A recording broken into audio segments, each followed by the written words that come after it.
जब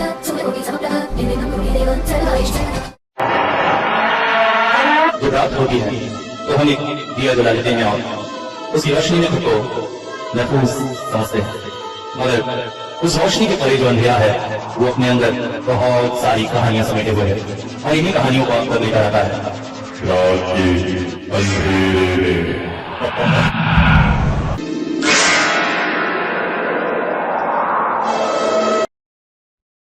हेलो, नमस्कार, आदाब, सत श्री अकाल दोस्तों। क्या बात है भाई, इतना ठंडा रिस्पांस, इसकी उम्मीद तो मुझे नहीं थी। क्विज़ चालू करते हुए सोचा था आप लोग के बहुत सारे आंसर्स आएंगे, मगर सिर्फ 2 लोगों ने आंसर दिए। उसमें से भी एक भाई ने ना तो फेसबुक पे और ना ही इंस्टा पे फॉलो किया, तो इस तरह से वो डिस्क्वालीफाई हो गए। तो एकल विजेता के रूप में हमारे पास हैं रश्मि पांडे जी, जिन्होंने बहुत ही सही जवाब दिया। रश्मि जी, बहुत बहुत मुबारक आपको पहला कॉन्टेस्ट जीतने के लिए। जब भी आप फ्री हो तो मुझे व्हाट्सएप पे अपना मोबाइल नंबर भेज दीजिएगा, मैं आपको कॉल करूंगा और आपसे बातें करूंगा, और फिर उन बातों की रिकॉर्डिंग हम अपने किसी भी स्टोरी के स्टार्टिंग में डालेंगे। पर्सनली ज़्यादा क्वेश्चंस नहीं करेंगे आपसे, बस रात के अंधेरे और इसी तरह के आपके पर्सनल लाइफ के एक्सपीरियंस बारे में बात करेंगे। तो रश्मि जी, इंतज़ार रहेगा आपके नंबर आने का। भाई देखिए, मैं बहुत कुछ सोच कर इस कॉन्टेस्ट को चला रहा हूँ। आप लोगों से अगर मैं कह रहा हूँ फॉलो करने के लिए फेसबुक और इस पर, तो पहले भी कहा था मैंने, उसको भी मैं कुछ रेवोल्यूशनरी काम करना चाहता हूँ। लाइव वगैरह में समाज से संबंधित प्रश्नों को उठाना चाहता हूँ, तो ज़्यादा से ज़्यादा फॉलोअर होंगे तो देखेंगे भी और अच्छा भी रहेगा। इसी सोच के साथ ही काम कर रहा हूँ। भविष्य में कॉन्टेस्ट विजेताओं को सर्टिफिकेट्स भी देंगे। वैसे अभी जितने आते जाएंगे उनको मैं लिख के रखूँगा नाम, और एक समय उन सभी को सर्टिफिकेट्स भेजूँगा। बेस्ट बिगेस्ट फैन ऑफ रात के अंधेरे में के नाम से, और भविष्य में आपको पेटीएम कैश भी मिलेगा। तो अगर ऐसा ठंडा रिस्पांस रहेगा तो फिर तो भविष्य में सोचना पड़ेगा। तो खैर, नेक्स्ट क्वेश्चन जब भी आए, जिस भी एपिसोड में, आप सबसे रिक्वेस्ट है सब बढ़ चढ़ के हिस्सा लीजिएगा, ठीक है। अच्छा, कुछ लोगों को बड़ी चूल मची हुई है भाई। ये कुछ बंदे हैं जो बिना मतलब के कमेंट्स कर रहे हैं। एक तो कोई है जिसको बहुत ज़्यादा स्टोरी सुनने का शौक है। भाई आप फ्री हो तो मैं तो खाली नहीं बैठा हूँ, तो मेरे को जब टाइम मिलेगा तभी मैं दूसरा पार्ट डालूंगा। तो ये क्या है, दूसरा पार्ट डालो, दूसरा पार्ट डालो। अच्छा, कुछ लोग ये कह रहे हैं कि आप सिर्फ पहला पहला पार्ट डालते हैं, तो कौन सी स्टोरी का पहला पहला पार्ट डालता हूँ और किसका दूसरा पार्ट नहीं आता है। एक बंदा लिख रहा है बहुत सारी स्टोरी की छूट गई। अरे छूट गई तो छूट गई भैया, क्यों उसको पकड़ के बैठे हो। ऐसा कौन सा आपका पैसा लग रहा है या आपकी ज़िंदगी आगे नहीं बढ़ रही उस स्टोरी को सुन के। होती है कुछ स्टोरी जिनके सेकंड पार्ट बनाने का मन नहीं करता है, तो नहीं बनाई। तो उसके लिए एकदम से ऐसा कमेंट लिखने का क्या मतलब है। भाई देखो, ये सब काम कौन करता है, जो ना बिल्कुल वेला होता है, काम धंधा नहीं होता है। मेरे पास बहुत काम है, तो मैं हर चीज़ अपने हिसाब से करूँगा। मेरे पास जैसे कॉन्सेप्ट तैयार होगा तभी मैं डालूंगा। दूसरे चैनल एक एक हफ्ता 2 हफ्ता तक सेकंड पार्ट नहीं डालते, तो वहाँ किसी को प्रॉब्लम नहीं होती है। आप लोग को बड़ी चूल मच जाती है second part second part second part. तो आप लोगों के लिए क्या सेकंड पार्ट ना लाऊं, और इसी को मैं अगर एक पार्ट में 1-1.5 घंटे की स्टोरी डाल दूंगा तो उसके व्यूज़ बिल्कुल कम हो जाएंगे, तब आप लोगों के पास समय नहीं होता है सुनने के लिए। तो इसलिए ना, इस तरह के जो फ्रॉड कमेंट्स और फर्जी कमेंट्स डालते हैं ना, तो इनसे रिक्वेस्ट है कि नेक्स्ट टाइम ऐसा मत करिएगा।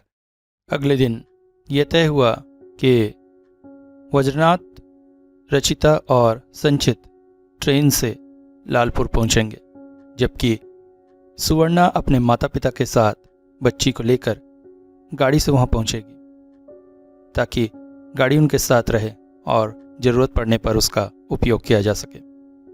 वे लोग वहां पहुंचकर किसी होटल में किराया लेकर रुकेंगे, जबकि वज्रनाथ और बाकी तीनों लोग ट्रेन से स्टेशन पर उतर रहे थे।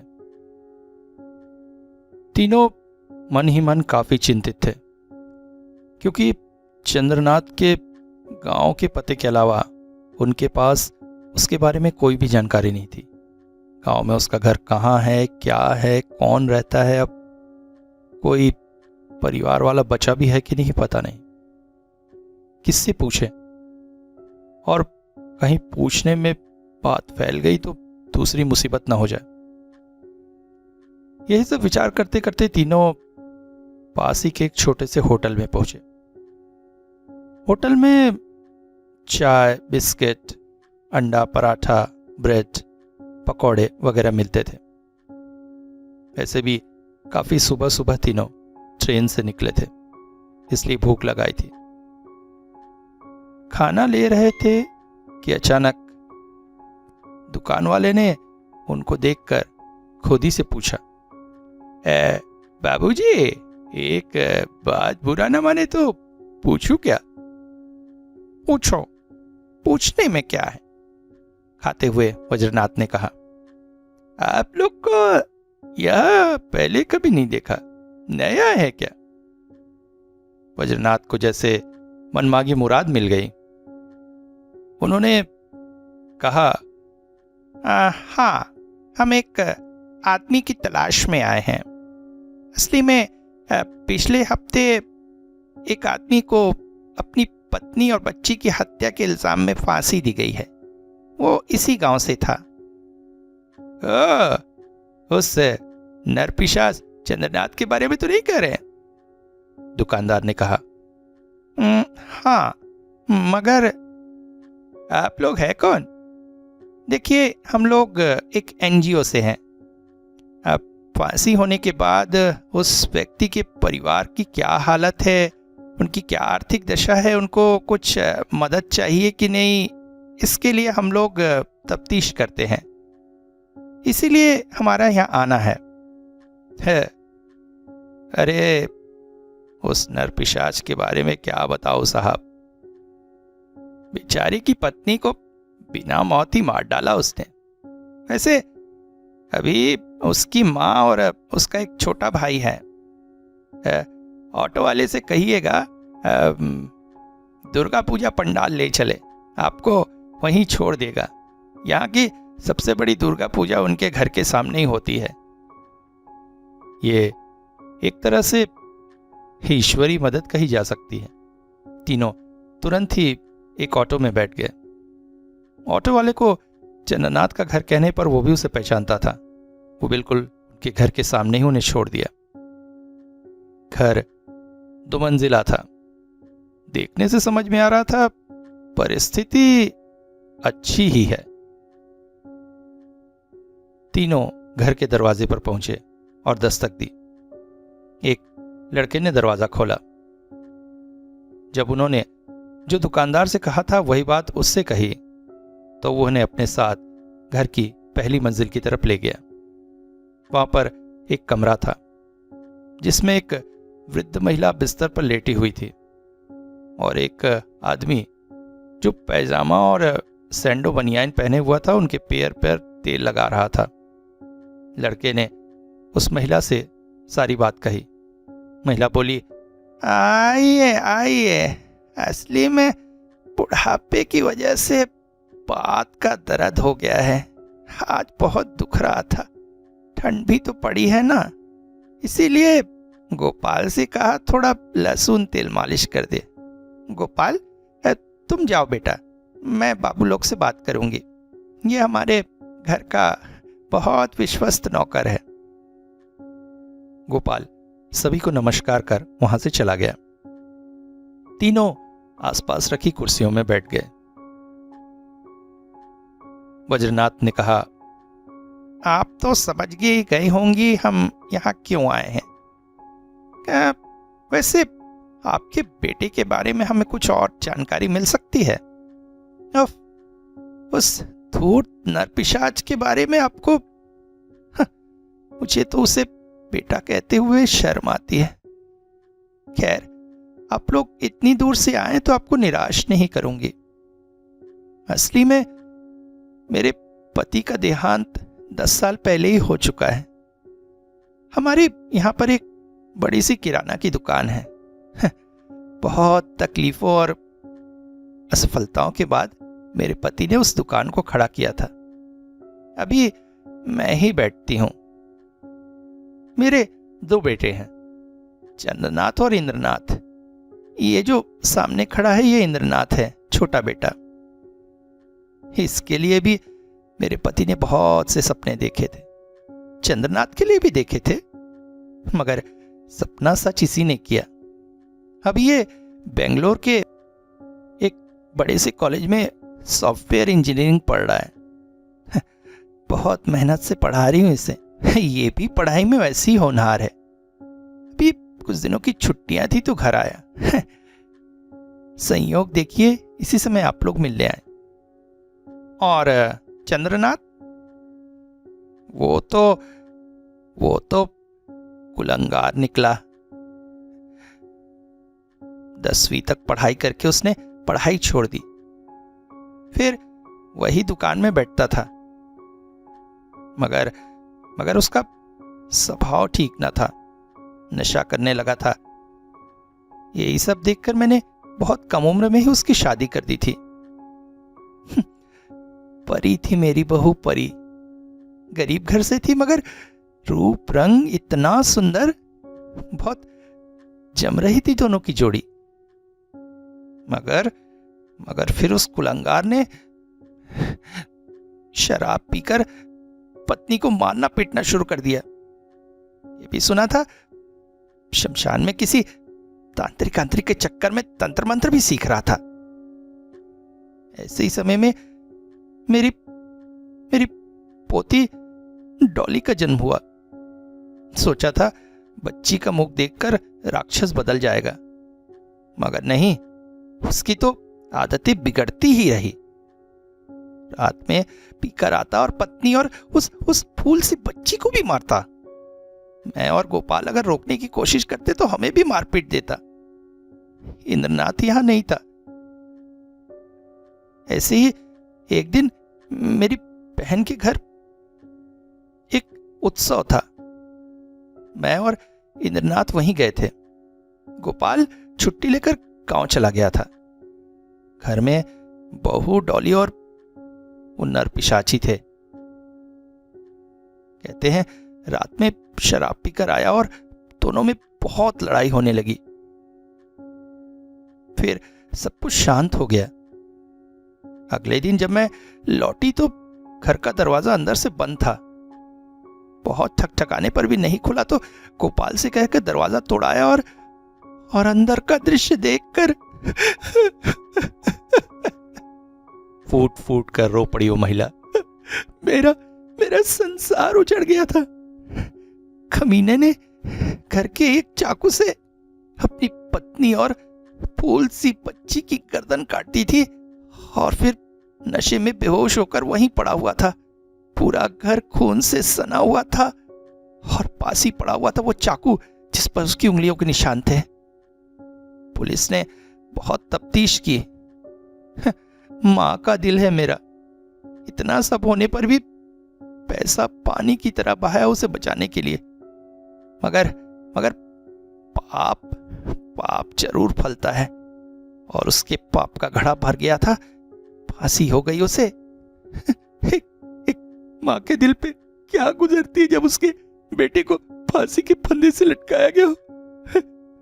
मगर यही सोचकर मैंने संतोष कर लिया कि तो मासूम लोगों की जान लेने वाला राक्षस मर गया।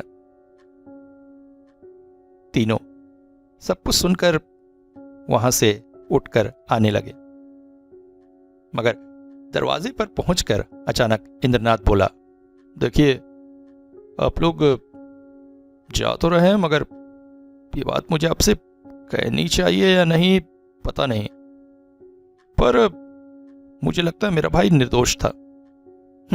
जो भी हो, भाई था मेरा, बचपन से उसी के साथ पला। नशा करता था, बुरी आदतें थी, मगर इतना बुरा नहीं हो सकता कि खून कर दे। हालांकि चाकू पर उसी के हाथों के निशान मिले थे, पर फिर भी मेरा मन कहता है मेरा भाई कातिल नहीं है। हमारे घर से 3 घर बाद एक घर है वर्मा लोग का। उनके यहां एक लड़का है सुरेंद्र, बहुत सुंदर है, स्मार्ट है, शहर में रहता है। मेरी भाभी पता नहीं, जो भी हो भाभी थी, मगर भाभी को उससे मिलना जुलना था। भैया को ये बात कतई पसंद नहीं थी। भैया शक करता था कि भाभी के उसके साथ नाजायज संबंध है और भाभी के घर में जो बच्चा पल रहा है वो उनका नहीं, उसी का है। और लोगों का कहना है कि इसी शक से उन्होंने भाभी और उसकी बच्ची को मार डाला। मगर मगर मुझे एक और बात, इस हत्या होने से कुछ दिन पहले गांव के तालाब में मैं नहाने गया था। वहीं कुछ दूरी पर मैंने भाभी और सुरेंद्र को देखा था। दोनों के बीच बहुत बहस हो रही थी किसी बात को लेकर। फिर दोनों वहां से चले गए, मगर कुछ दिन के बाद भाभी उससे कभी नहीं मिली।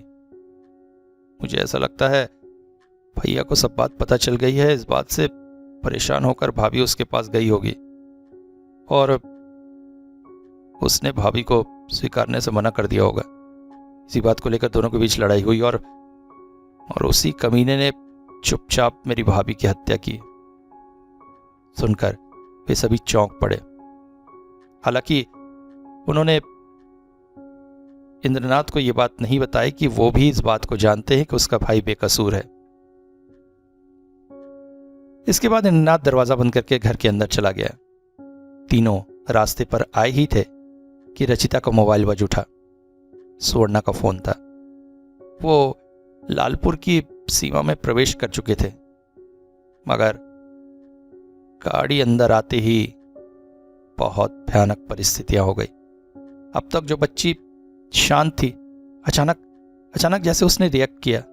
उसका शरीर कांपने लगा था, बुखार बहुत तेज हो गया था और उल्टी की बजाय मुंह से झाग निकल रहा था। सुवर्णा बोली, मुझे नहीं लगता रे अब ये बचेगी। अब कुछ नहीं हो सकता।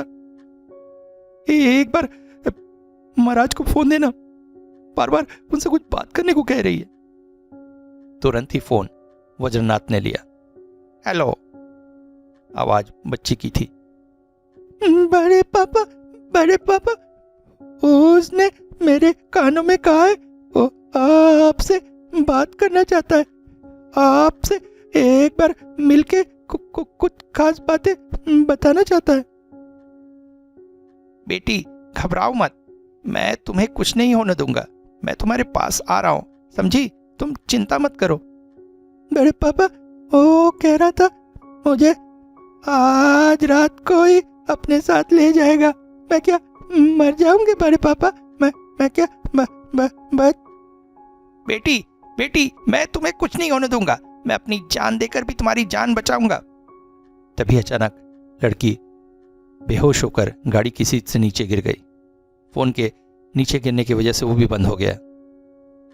अब बाकी दोनों को समझने में देर न लगी कि वज्रनाथ का अगला कदम था सुरेंद्र का घर। दरवाजा खटखटाने पर एक बेहद ही सुंदर लड़के ने दरवाजा खोला। समझाने की बात नहीं थी कि यही सुरेंद्र था। वज्रनाथ लगभग उसका हाथ जोर से पकड़कर उसे घर के अंदर ले आए। अरे क्या कर रहे आप? संचित ने तुरंत ही दरवाजा बंद कर दिया। देखिए आप लोग, इस तरह से कौन है आप लोग? तभी वज्रनाथ ने अपनी झोली से एक रुद्राक्ष की माला निकाल ली और उसे हाथों में लेकर कोई विशेष तरह का मंत्र पढ़ने लगे। अगले ही पल छटपटा रहा हुआ युवक धीरे धीरे शांत होने लगा। शायद ये किसी तरह की सम्मोहन प्रक्रिया थी। युवक अब पासी के दीवार में निढाल सा हो गया था। सम्मोहन काम कर रहा था। वज्रनाथ बोल पड़े, मैं तुमसे जो कुछ पूछूंगा तुम मुझे सच सच बताना। एक भी बात झूठ कहने की कोशिश मत करना। हालांकि सम्मोहन की इस प्रक्रिया में झूठ बोलना संभव ही न था। क्या तुम चंद्रनाथ की पत्नी से मिलते थे? हाँ, मिलता था मैं उससे। क्या तुम्हारा उसके साथ कोई गलत रिश्ता था? नहीं, वो मुझे अपने भाई की तरह मानती थी, मगर मैं उससे कुछ दूसरा ही रिश्ता रखना चाहता था। बेहद सुंदर थी वो। उस दिन तालाब में तुम दोनों की किस बात को लेकर लड़ाई हुई थी? मैं उसे मनी मन चाहता था। वो अक्सर मेरे पास आती थी बातचीत करने और अपनी दुख बांटने। उसका पति उसे बहुत मारता पीटता था, शक करता था हमारे नाजायज संबंध को लेकर। उसके पेट में जो बच्चा था उसके पति ने उसे भी मेरा कह दिया था। तुमने उसके साथ कुछ गलत तो नहीं किया था? नहीं, मैंने कभी उसे छुआ तक नहीं। उस दिन तालाब के पास जब वो मुझसे मिलने आई तो मैंने अपनी मन की बात उसके सामने रख दी थी। तो वो बेहद क्रोधित हो उठी थी। उसने कहा, भाई बहन में ऐसा रिश्ता कभी हो सकता है क्या? फिर मुझसे वो बहुत लड़ी और उसके बाद फिर वो कभी मुझसे नहीं मिली। तो इसी चिढ़ में तुमने उसकी और उसकी बच्ची की हत्या कर दी? नहीं, मैंने नहीं की। मैंने हत्या नहीं की। मैं हत्या नहीं कर सकता। मैं उससे बेहद प्यार करता था। मैं उसे कैसे मारता? कहते कहते युवक बेहोश हो गया। अब वहां रुकने की कोई आवश्यकता नहीं थी। वज्रनाथ बोले, चलो यहां से जल्दी। युवक को बेहोश हालत में छोड़कर तीनों वहां से निकल आए, मगर बेहद निराश और हताश, क्योंकि घूम फिर कर कहानी उसी जगह पहुंची थी कि आखिर कौन है कातिल। वज्रनाथ ने घड़ी की तरफ देखा। दोपहर के 3 बज रहे थे। समय हाथ से निकलता जा रहा था। वो बोले, अब सबसे पहले हमें बच्ची के पास जाना होगा, क्योंकि वो आत्मा मुझसे कुछ कहना चाहती है और ये जब तक मैं नहीं सुन लूंगा तब तक उस बच्ची को बचाया नहीं जा सकता। मगर आप उसके पास जाएंगे कैसे? आपको तो उसके पास जाने से दम घुटता है, संचित ने कहा। अब चाहे मेरा दम घुटे या मेरी मौत हो जाए, मुझे उस बच्ची को बचाने के लिए उसके पास जाना ही होगा। चलो, जल्दी चलो। तीनों ऑटो में बैठकर होटल की तरफ बढ़ गए। मगर होटल के पास जैसे ही संचित और रचिता उतरे, वज्रनाथ बोले, तुम लोग जाओ, मुझे बाजार जाना है, कुछ जरूरी सामान लेने हैं। और हाँ, एक बात याद रखो, वहां जाकर तुम सबसे ये कह देना कि रात 10 बजे यहाँ के शमशान में पहुंच जाएं, क्योंकि आज रात मुझे एक बहुत विशेष तरह की साधना करनी है। इस साधना में मुझे किसी भी हाल में सफल होना ही होगा, तभी उस बच्ची को बचाया जा सकता है। उसके बाद वज्रनाथ ने ऑटो वाले से पहले तो बाजार ले चलने को कहा और फिर गांव के शमशान की तरफ। यह शमशान काफी वीरान सा था। वैसे भी लालपुर एक छोटा सा गांव तरह का ही जगह है और ऐसी जगहों पर शमशान की तरफ कोई आता नहीं है। शाम ढल चुकी थी। वज्रनाथ एक बार फिर से अपने उसी गेरुआ चोले में रुद्राक्ष की मालाएं पहने हुए थे। वो धीरे धीरे शमशान की तरफ चल पड़े। शमशान के आखिरी छोर पर एक शिव मंदिर था जो काफी जीर्ण शीर्ण हो चुका था। लगता है काफी समय से इस मंदिर की तरफ कोई भी नहीं आया था। चारों ओर झाड़ झंखाड़ इत्यादि फैले थे, मगर वज्रनाथ ने कीड़े मकोड़ों सांप आदि की चिंता किए बिना उस मंदिर में प्रवेश किया और शिव पूजन करने लगे। सालों से इस मंदिर में पूजा नहीं हुई थी, इसलिए देवता को प्रसन्न करने के लिए इससे अच्छी जगह नहीं हो सकती। हालांकि वज्रनाथ काली और कृष्ण के भक्त हैं, मगर उसके पश्चात भी देवादिदेव महादेव की आराधना आवश्यक है, क्योंकि आज की रात वो जो करने वाले हैं उसमें महादेव का प्रसन्न होना अत्यंत आवश्यक है। वो करने वाले हैं बेताल साधना। बेताल महादेव का अदृश्य सवारी वाहन, एक अत्यंत भयंकर शक्ति। बेताल शाकिनी डाकिनी भैरव इत्यादि सभी शक्तियों में सबसे बड़ी शक्ति है। वो अत्यंत प्रलंकारी है। बेताल की शक्ति के द्वारा ही वज्रनाथ आज उस आत्मा से बातचीत करने वाले थे, क्योंकि उनकी शुभ शक्ति उस आत्मा की बुरी शक्ति के आगे टिक नहीं पा रही थी। मगर बेताल जब उनके साथ होगा तो उस शक्ति की सारी शक्तियों को सोख लेगा और ऐसे में वो स्पष्ट उस आत्मा से बात कर पाएंगे। इसके पश्चात वज्रनाथ शमशान के ही एक साफ सुथरी जगह पहुंचे। एक बार उन्होंने सुवर्णा को फोन लगाया और चेता दिया कि किसी भी हाल में 10 बजे तक वो सभी बच्ची को लेकर शमशान पहुंच जाए, क्योंकि आज की रात बहुत महत्वपूर्ण है। इसके पश्चात उन्होंने शमशान में सरसों के बीजों से एक गोला बनाया, उसके बीचों बीच एक त्रिभुजाकार यज्ञ कुंड बनाया।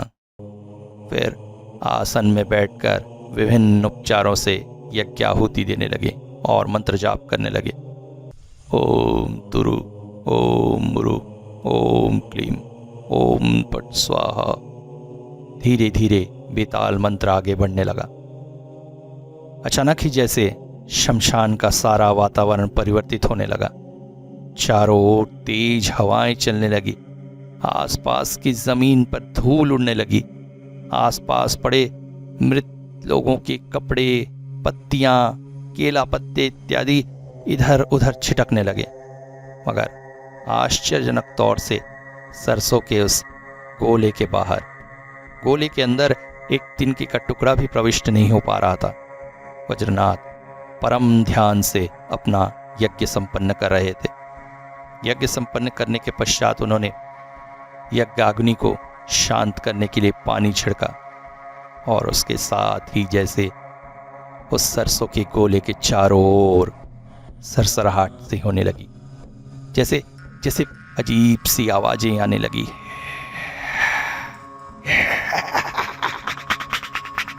ऐसा लग रहा था जैसे उस शमशान की समस्त तृप्त आत्माएं जाग उठी हैं और एक स्वर में कह रही हैं, बनकर तू जो कुछ भी कर रहा है बनकर, हमें ये सहन नहीं, चला जा यहाँ से, तू सफल नहीं होगा। मगर वज्रनाथ ने किसी भी तरफ ध्यान नहीं दिया, अपितु यज्ञ कुंड से अंतिम बची आग का टुकड़ा उठाया और उसे ढेर सारे सरसों के बीच रखकर उसे जमीन पर जोर से दे पटका। अगले ही पल आग का वो छोटी सी चिंगारी भवक उठी और एक अग्नि शरीर वज्रनाथ के सामने खड़ा था। इस वक्त बेताल उनके सामने प्रत्यक्ष प्रकट हुए थे। उन्होंने तुरंत ही गंगा जल, दूध और मीठे फल बेताल के चरणों में अर्पित कर उन्हें प्रणाम किया और मनी मन उस बच्ची की रक्षा के लिए प्रार्थना करने लगे। अब तक घड़ी में 10 बज चुके थे। गाड़ी में बैठकर वो सभी शमशान पहुंच चुके थे और जैसे ही शमशान के उस हिस्से में आए तो वज्रनाथ के सामने अग्नि जलती हुई इंसानी शरीर का स्वरूप देखकर सभी भयभीत हो गए। वज्रनाथ ने सबको हाथों के इशारे से शांत रहने और भयभीत न होने का इशारा किया। इसके पश्चात बच्ची को सरसों के उस गोले के पास ही लेटा दिया गया और वज्रनाथ के आदेशानुसार वो सभी कुछ दूर जाकर खड़े हो गए।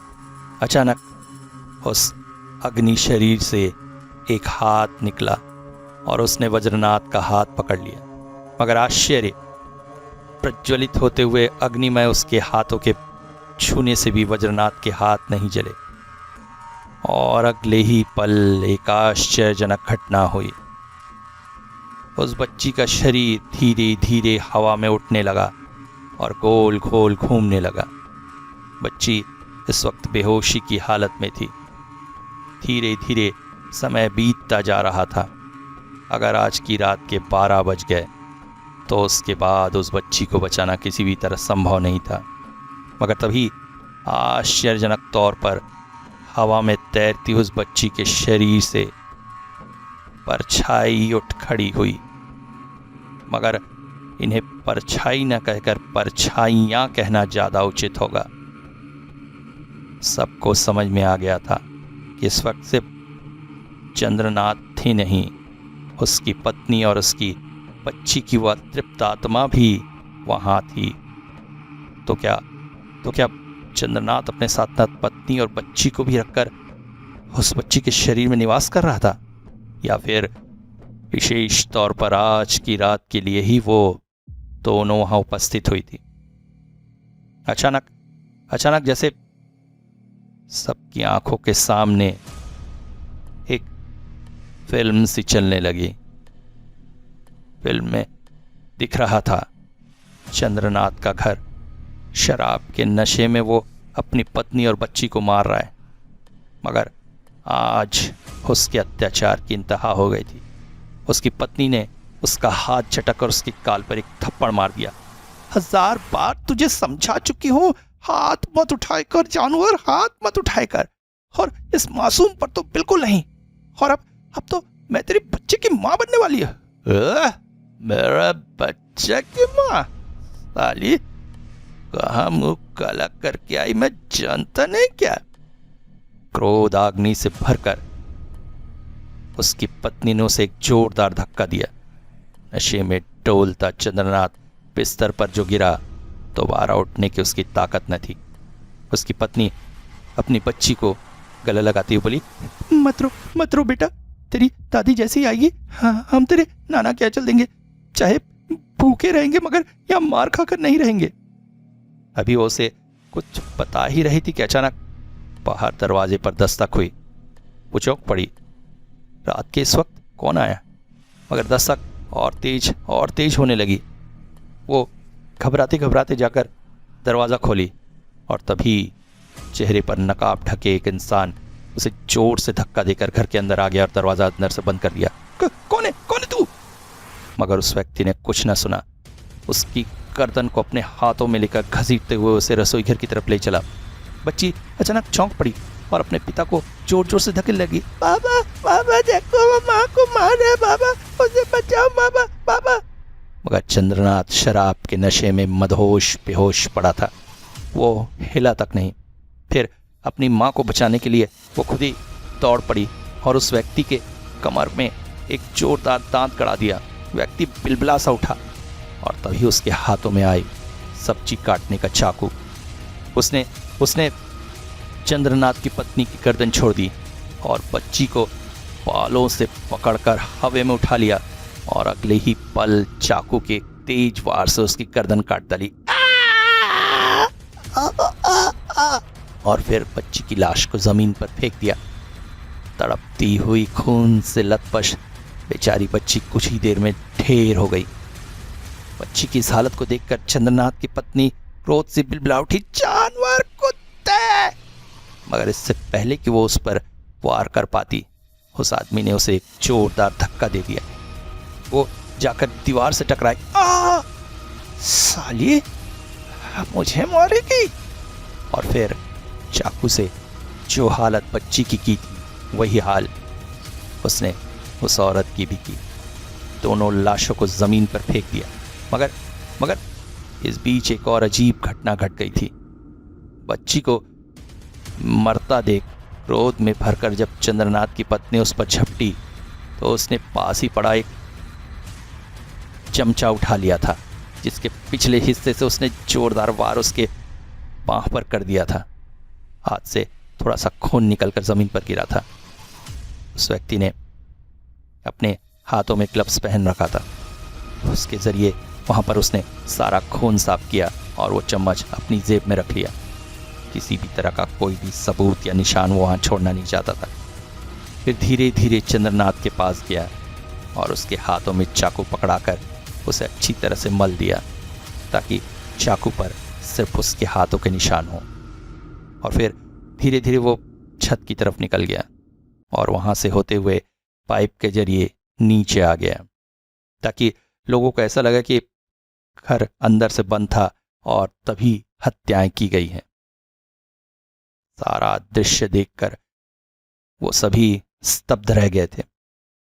अचानक धीरे धीरे बच्ची नीचे उतरती चली गई थी और फिर वो परछाइयां भी गायब हो गई। आकस्मिक रूप से बेताल भी धीरे धीरे वायु में विलीन हो गया। चंद्रनाथ की आत्मा अब फिर से उस बच्ची के शरीर में थी। वज्रनाथ ने घड़ी की तरफ देखा। रात के 11 बज रहे थे। मतलब सिर्फ 1 घंटा और उनके हाथों में है। वो अचानक चीख पड़े, जल्दी करो, जल्दी से बच्ची को लेकर गाड़ी में बैठो, हमें तुरंत जाना होगा। मगर कहां जाएंगे सब? हड़बड़ी में सब गाड़ी में बैठ गए। वज्रनाथ ने ड्राइवर को चंद्रनाथ के घर की तरफ चलने को कहा। सभी आश्चर्यचकित थे। आखिर चंद्रनाथ के घर जाकर करेंगे क्या?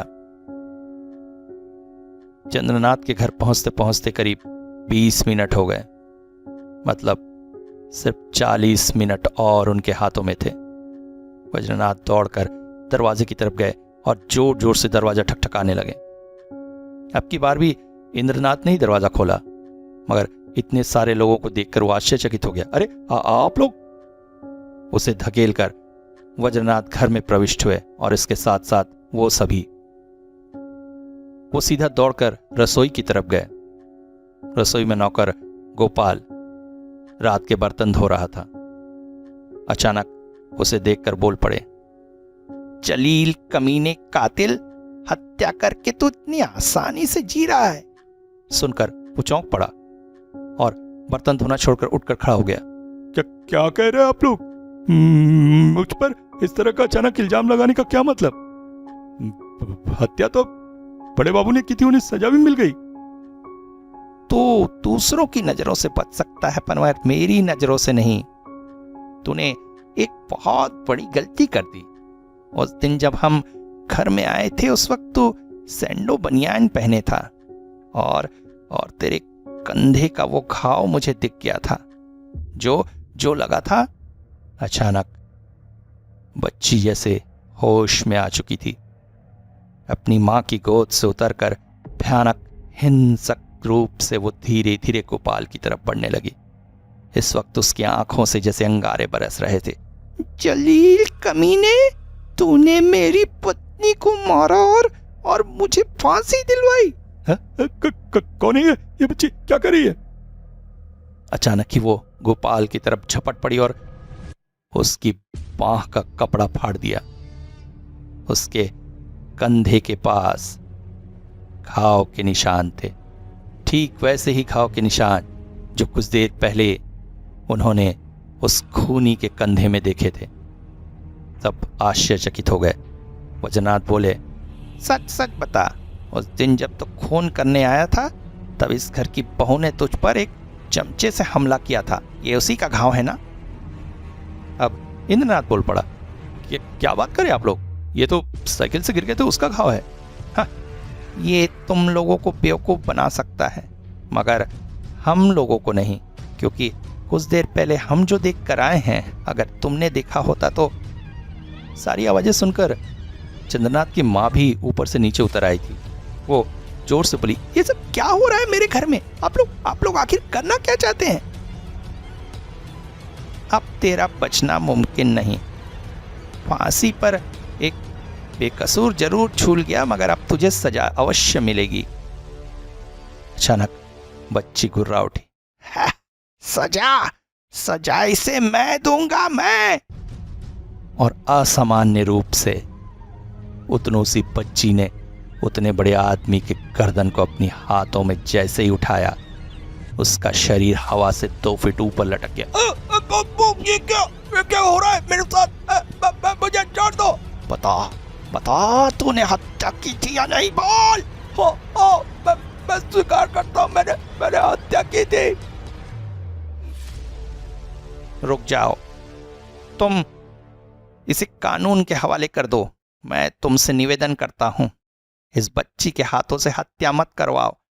मैं समझ रहा हूं इस वक्त तुम्हारे दिल पर क्या बीत रही होगी, मगर अगले ही पल बच्ची ने उसे जमीन पर पटक दिया। गोपाल बिलख उठा।